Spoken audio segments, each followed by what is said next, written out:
बिसात नहीं है कि हम अपनी एक कहानी बना सके। ये सब हमारे ग्रेट गुरु आदरणीय आशीष भैया जी के आशीर्वाद से और उनके मार्गदर्शन से हो रहा है। तो भैया को बहुत बहुत धन्यवाद और बहुत बहुत तहे दिल से प्रणाम करती हूँ। और प्रणाम करती हूँ मैं हमारी ग्रेट अपलाइन आदरणीय सुषमा बिष्ट जी का, जिनके सानिध्य में हम लोग आगे बढ़ रहे हैं, जो खुद आगे बढ़ी और हाथ पकड़ के जिन्होंने हमें भी अपने साथ साथ आगे बढ़ाया, है ना। और आज वो किसी परिचय की मोहताज नहीं है, लाखों महिलाओं की प्रेरणा स्रोत है। आज हर टाइगर टीम की हर एक नई लीडर भी सुषमा बिष्ट जैसा बनना चाहती है ना। तो ये एक अचीवमेंट है उनके लिए कि लोग उनके जैसा बनना चाहते हैं, हम भी उनके जैसा ही बनना चाहते हैं। और यहाँ पे जुड़े हुए जितने भी साथी हैं हमारे, मैं सबको यही कहूंगी कि आरसीएम भाग्य से मिलता है, लेकिन एक ग्रेट अपलाइन सौभाग्य से मिलता है। और हम बहुत खुशकिस्मत है कि हमारे पास ऐसी ग्रेट अपलाइन है ना। और प्रणाम करती हूँ इस मंच के माध्यम से हमारी मुंबई की शेरनी प्रियंका दीदी, और जिनके सानिध्य में मैं सीख रही हूँ। और हेमंती दीदी को भी बहुत बहुत प्रणाम करती हूँ, रेखा बहन को प्रणाम करती हूँ, दीदी भी हमें बहुत कुछ सिखाती हैं, है ना। और एक साथ सभी ग्रेट अपलाइनों को प्रणाम करती हूँ। मेरा सबसे पहले अपना नाम परिचय कर दूं, मेरा नाम देवकी रावत है, पौड़ी गढ़वाल से बिलोंग करती हूँ, वर्तमान में भानेवाला रहती हूँ और सीख रही हूँ खूबसूरत से सिस्टम को अपने ग्रेट गुरुओं के आशीर्वाद अपने सानिध्य में। और दीदी कहानी तो अभी क्या है, अभी तो शुरुआत है, एक यात्रा की ना, सफलता की यात्रा की शुरुआत है। कहानी तो आगे बनेगी जब नेशनल मंच पर भी जाएगी और सबकी जुबान पे एक ही नाम होगा, टाइगर टीम, है ना। हमारा बस यही है कि किसी तरह से टाइगर टीम को पूरे राष्ट्र में एक राष्ट्रव्यापी अभियान बनाना है कि टाइगर टीम में जुड़ो। आरसीएम तो बहुत बड़ा है, लेकिन टाइगर टीम का जलवा हम पूरे भारत में बिखेरेंगे, है ना। और कहानी ये है कि भाई हम शादी से पहले, हम 5 भाई बहन हैं, तो शादी से पहले हम 5 भाई बहनों में मैं सबसे ज्यादा एम्बिशियस थी। मुझे ये था कि मुझे पढ़ लिख के अपने मम्मी पापा का हाथ बटाना है, क्योंकि हम 5 भाई बहन थे। और हमारे साथ एक फूफू का बेटा भी रहता था, छोटा 2.5 साल का, उसके पापा की डेथ हो गई थी, तो वो भी हमारे साथ ही आ गया था। तो 6 भाई बहन लगा लो और एक पापा कमाने वाले, है ना। उस समय की बात है। तो उस समय तनख्वाह भी नहीं होती थी, तो मुझे बहुत वो लगता था, मतलब मैं जब कॉलेज जाती थी तो 10 रुपए मिलते थे मम्मी से किराए के लिए, तो उस समय 2 रुपए होता था। तो मैं वो 2 रुपया किराया देने के बाद में जो बचता था वो अगले दिन के लिए रख देती थी कि दोबारा मांगना ना पड़े, क्योंकि मुझे पैसा मांगना ना शुरू से ही पसंद नहीं था। मैंने मम्मी पापा से भी पैसा, मतलब बहुत रेयरली, जब बहुत ज्यादा जरूरत है तब मांगा, नहीं तो मैं अपने पैसे बचा के रखती थी।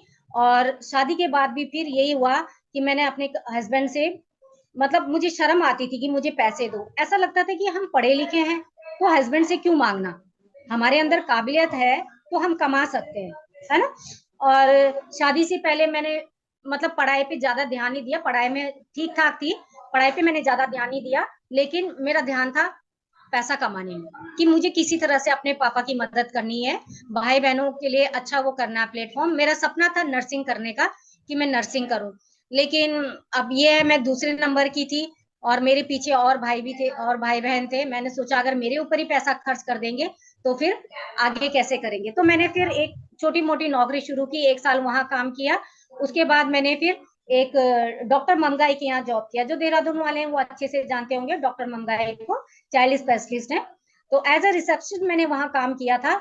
और धीरे धीरे मैंने, सीखने का जुनून था, मैंने धीरे धीरे इंजेक्शन लगाना सीखा, वार्ड का काम भी सीखा, और ईसीजी वगैरह करना भी आ गया था, इंजेक्शन लगाना। मतलब अगर मैं वहां रहती तो मैं बहुत कुछ सीख जाती और आज शायद मैं एक अच्छी नर्स होती। लेकिन किस्मत को कुछ और मंजूर था।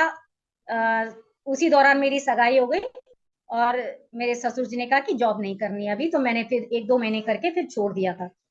उसके बाद ससुराल गई तो सपने तो बहुत बड़े थे कि पढ़ा लिखा है तो कुछ करूंगी, लेकिन ससुराल में ये था कि बस गाय भैंस थे, खेती बाड़ी थी, तो बहुत रोना आता था कि मतलब पढ़ लिख के हमने अपने जीवन में किया ही क्या है।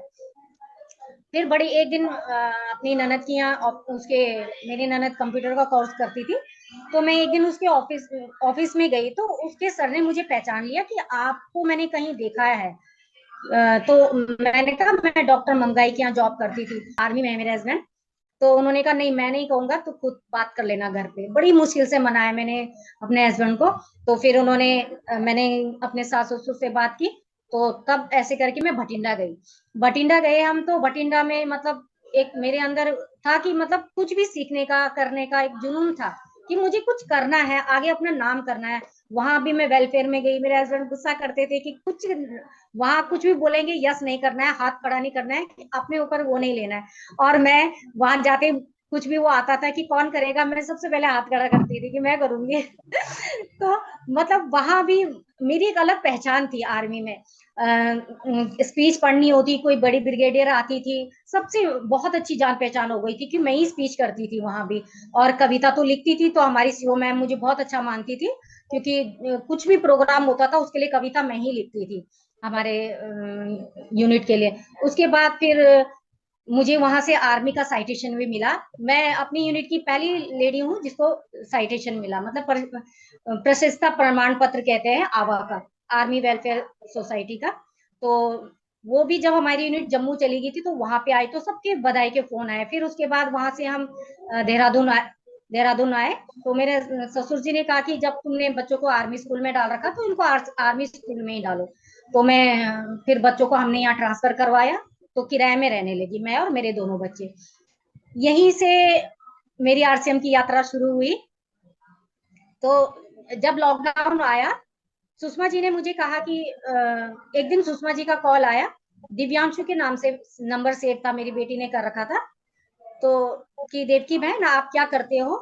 मैंने कहा मैं वो करती हूँ, मैं उस समय वेस्टीज कर रही थी। मैंने कहा मैं ना वेस्टीज करती हूँ। कि अच्छा मैं दिव्यांशु की मम्मी बोल रही हूँ, ऐसे करके।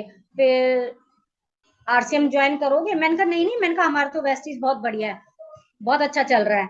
तो मैंने फिर नेग्लेक्ट कर दिया उनको। उसके बाद मैंने अपने आरसीएम के सर, वहाँ वेस्टीज के सर लोगों को बताया। उन्होंने मुझे आरसीएम के प्रति इतना नेगेटिव कर दिया, इतना नेगेटिव कर दिया। तो मैं ये सोचती थी कि आरसीएम ना, जो फालतू के लोग हैं ना उनका काम है, हम जैसे पढ़े लिखे लोगों का काम नहीं। वो बोलते थे अरे सामान बेकार, ऐसी है ये है सो है, मतलब मैं इतनी नेगेटिव हो रखी थी। लेकिन सुषमा जी ने मेरा फॉलो अप नहीं छोड़ा। देखो ना, एक लीडर की यही पहचान होती है ना। मैं उनको जितना भी धन्यवाद करूं कम है।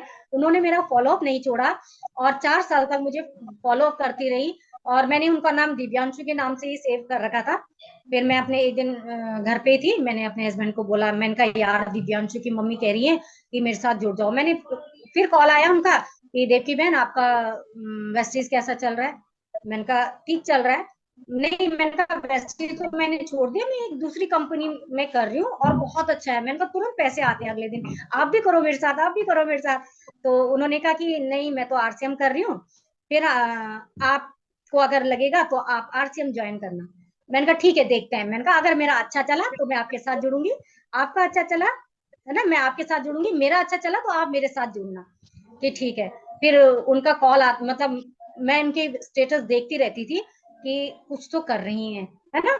मैंने शुरू शुरू में बहुत अच्छा किया इसमें, लेकिन बाद में क्या हुआ कि मुझे ठीक नहीं लगा, क्योंकि जिसने मुझे जोड़ा था वो मुझे सही आदमी नहीं लगा, है ना। तभी तो कहते हैं कि भाई अपलाइन सौभाग्य से मिलती है। वो मुझे सही आदमी नहीं लगा और मैंने वो छोड़ दिया, नहीं किया मैंने। फिर कुछ साल में, कुछ टाइम में ऐसी रही, कुछ नहीं किया मैंने। फिर सुषमा जी ने फिर एक दिन कॉल आया कि देवकी बहन क्या कर रही हो। मैंने कहा कुछ नहीं। मैंने कहा मैं अब कुछ नहीं करूंगी। मैंने कहा मैं परेशान हो गई कि आरसीएम में जुड़ जाओ। मैं स्वाध्याय भी करती थी उस समय। मैंने बोला मैं तो बहुत बिजी रहती हूँ, मेरे पास तो टाइम ही नहीं है कि टाइम की जरूरत नहीं, इसमें तो खाली आपने ऐसा करना है वैसा करना है। मैंने कहा मैं तो बहुत बिजी रहती हूँ, क्योंकि मैं किराए में रहती हूँ, मुझे ससुराल भी जाना होता है, मायके भी जाना होता है, और मुझे हर चीज देखनी होती है। मेरे पास टाइम ही नहीं है, टाइम ही नहीं है। मेरा एक ही रोना रहता था कि मेरे पास टाइम नहीं है।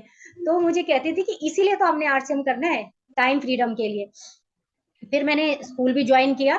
तो 1 साल मैंने टीचिंग की यहाँ। वहां भी यही था कि भाई आप स्कूल पढ़ाते हो तो वहाँ एक पाबंदी रहती है कि आपको इतने बजे तक स्कूल में पहुंचना है। गुस्सा तब आता जब डीएम के ऑर्डर आते थे, है ना, और टीचरों को स्कूल बुलाया जाता था। और क्लेमेंट टाउन में तो इतना नाला ओवरफ्लो होता था, बोल फोन भी करो मैडम को कि मैडम ऐसा ऐसा है, रास्ता ही नहीं है। कोई बात नहीं है, चाहे तुम 1 घंटे बाद आओ, लेकिन तुम अपने स्कूल आना। मुझे बहुत खलती थी ये चीज, मुझे ऐसा लगता था कि हम लोग बंधुआ मजदूर हैं, और मुझे किसी के अंडर में काम करना बिल्कुल भी पसंद नहीं था। फिर मैंने 1 साल बाद वो जॉब भी छोड़ दी टीचिंग की। हालांकि पैसा ठीक ठाक मिलता था, लेकिन मैंने वो छोड़ दी फिर। तो उसके बाद एक दिन सुषमा जी का कॉल आया कि आपके डॉक्यूमेंट्स भेज दो। मैंने अपने हस्बैंड को बोला, मैंने कहा यार दिव्यांशु की मम्मी कब से लगी हुई है, मैंने कहा क्या करूं, कि तूने कुछ करना धरना तो है नहीं, छोड़ रहने दे। मैंने कहा यार काफी टाइम से लग रखी है, प्लीज, मैंने कहा कर लो एक बार, मैंने कहा बस एक बार कर लेती हूँ, उसके बाद मैंने कहा कुछ नहीं करूंगी मैं। ऐसे करके उनसे प्रॉमिस किया। फिर उन्होंने कहा अगर दोबारा कुछ और किया ना तूने फालतू की चीजें तो देख लेना। मैंने कहा नहीं करूंगी, प्लीज एक बार मैं आरसीएम में करके देखती हूँ। उन्होंने कहा ठीक है, तेरी मर्जी, तूने मेरी तो सुननी है नहीं, तो कर ले। फिर मैंने आरसीएम, उनको अपने डॉक्यूमेंट्स वगैरह भेजे। सामान लेने में भी मैंने 10-15 दिन लगाए। मैंने कहा आज जाऊंगी कल जाऊंगी, आज जाऊंगी कल जाऊंगी। फिर एक दिन सामान लेने के लिए गई, तो वहां सामान लेने के लिए गई, पर्स घर में ही छोड़ दिया, हबड़ तबड़ में। और फिर घर वहां दुकान में गई रिस्पना पुल में, वहां मैंने कहा कि मुझे सामान चाहिए, पर मैंने कहा मेरे पास तो कुछ भी नहीं है। तो दीदी ने कहा कि अपलाइन कौन है आपकी, तो मैंने कहा सुषमा बिष्ट है शायद। कह रही अच्छा तो सामान ले जा लो के। फिर मुझे मन में लगा, मैंने कहा अच्छा, मैंने कहा इसका मतलब काफी जान पहचान है सुषमा बिष्ट की, उनके नाम से ये मुझे फ्री में सामान ऐसे दे रहे हैं, बिना, मुझे तो जानती नहीं, मैं भी पहली बार मिल रही हूँ, वो भी मुझसे पहली बार मिल रहे हैं, तो ये कैसे दे रहे हैं मुझे। उसके बाद उन्होंने सामान भी दिया, सुषमा जी को कॉल करके मेरी आईडी वगैरह भी पूछी। और फिर सुषमा जी ने शायद मेरी पेमेंट भी कर दी थी उसी समय, कि मैं पेमेंट कर देती हूँ उनकी, फिर मैंने बाद में लौटा दिए थे सुषमा जी को। तो मुझे उस दिन ऐसा लगा था कि शायद कुछ तो बात है, कि मतलब मैं खाली हाथ गई और सामान भर के ला रही हूँ वहां से, बिना किसी जान पहचान के, तो कुछ तो है इस आरसीएम में। उसके बाद जब सामान लाई, मैंने जुड़ने से पहले सुषमा जी को सख्त वार्निंग दे रखी थी, मैं सिर्फ अपना सामान लाऊंगी, मैं किसी को नहीं बताऊंगी। उन्होंने कहा ठीक है मत बताना। फिर मैंने उनको ये भी कहा था कि अगर मुझे सामान पसंद आएगा मैं तभी सामान लाऊंगी, मुझे आप फोर्स मत करना कि सामान लाओ, है ना, जो मुझे मुझे अगर पसंद आएगा मैं तभी लाऊंगी, क्योंकि मैं इतनी नेगेटिव हो रखी थी ना पहले से आरसीएम के प्रति। सिर्फ उनका मान रखने के लिए आई थी मैं, कि ये काफी टाइम से लग रखी है, तो मैं जुड़ जाती हूँ।